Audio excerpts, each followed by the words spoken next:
မင်္ဂလာပါရှင်တနင်္ဂနွေနေ့ကသူမလက်ရာကအစီအစဉ်နဲ့ community market လေးကိုကျွန်မတွားဖြစ်ခဲ့တယ်ပေါ့နော် community market မှာအစုံပေါ့နော်အင်ဂျီတွေရောအဝတ်စားတွေရောဒီ handmade ခြေတယ်လေးတွေကအစားတော်တော်လေးကိုစုံနေရှူခင်းလေးရလဲလှတယ်ပြီးတော့ဒီနေ့ပြပြပေးချင်တာကတော့ကျွန်မဒီအိုးလုပ်တဲ့အရာလေးပေါ့နော်အိုးလုပ်တဲ့ workshop လေးကတော်တော်လေးကိုစိတ်ဝင်စားဖို့ကောင်းတယ်အိုးလောက်တာကိုလာတင်ပေးတဲ့အန်တီက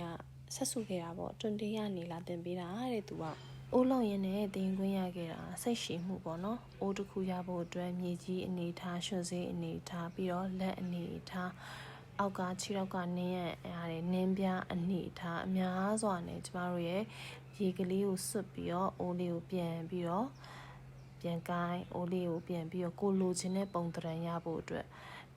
ပြုတ်လောက်ရတဲ့အခြေအနေထားလေးတစ်ခုမှကျမတို့အများကြီးစိတ်ရှည်ရတယ်စိတ်ရှည်ဖို့အတွက်ကျမဆိုရင်အရင်တော့ကပေါ့နော်ကျမ psychology လမ်းကြောင်းပေါ်မရောက်ခင်တော့စိတ်ကတော်တော်မရှိခဲ့ဘူးစိတ်မရှိတာမှတော်တော်လေးကိုစိတ်မရှိတဲ့ထဲမှာပါတယ်အဲ့တော့ကျမလည်းကိုယ့်ရဲ့စိတ်မရှိတဲ့အရာလေးကိုပြန်ပြီးတော့ကိုကောင်ဆယ်လာတွေနဲ့ကိုသင်ကြားနေတဲ့သင်ယူနေရတဲ့အရာတွေနဲ့ပြန်ရှာပြီးတော့မှဒါလေးကငါနေရာလေးပေါ့နော်ငါစိတ်မရှိတဲ့နေရာလေးပါလားဆိုပြီးတော့ရှာဖွေရင်းနဲ့စူးစမ်းရင်းနဲ့လေ့လာနေရင်းနဲ့ပဲကိုနဲ့ကိုနေချားထဲမှာအလုပ်လုပ်ရတယ်ကိုကောင်ဆယ်လာတွေနဲ့အလုပ်လုပ်ရတယ်ကိုကကိုသင်ယူရင်းနဲ့အလုပ်လုပ်ရတယ်အဲ့တော့စိတ်ရှည်မှုအတွက်ကျမတို့ကိုနဲ့ကိုနေချားတဲ့စိတ်ရှည်ခြင်းလေးကိုရှာဖွေခြင်းနဲ့ဆိုရင်တော့ကျမအိမ်မွန်သူကကောင်ဆယ်လာတယောက်အနေနဲ့ရှိပါတယ်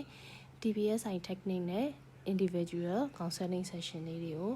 ကျမရဲ့ page လေးရတဆင့်ကျမစီ message ပုံရတဆင့်ရယူနိုင်ပါတယ်ရှင်အားလုံးပဲစိတ်ရှိနိုင်ကြပါစေကျေးဇူးတင်ပါတယ်